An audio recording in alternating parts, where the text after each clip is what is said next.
श्री रूपलाल गोस्वामी जी का पावन चरित्र में आता है कि वो लीला में देख रहे थे कि लालजू एक फूल की डाल झुकाए हुए हैं और प्रियाजू फूल चुन रहे हैं।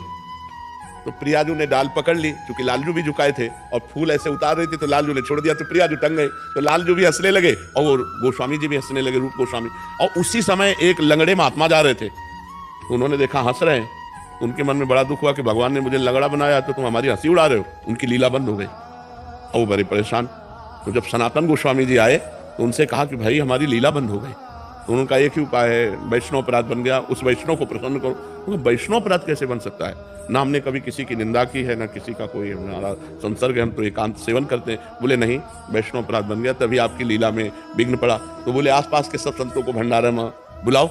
तो भंडारा किया गया, सब संतों के पास निमंत्रण गया। तो जब उनके पास निमंत्रण गया तो नाराज होकर के बोले कि आज तो निमंत्रण खवाने के लिए बुला रहे, उस दिन हमारी हंसी उड़ा रहे थे हम। अरे बस समझ गए कि तब उनको बुलाया और कहा महाराज सत्य मानो, मैं आपको देखकर नहीं हंस रहा था, मैं ये फिर उन्होंने लीला बताई कि ये लीला चल रही थी तो हमने इस लीला को देखा इसलिए हंस रहे थे, आप बुरा मत मानिए। उसी समय से लीला चलने लगी।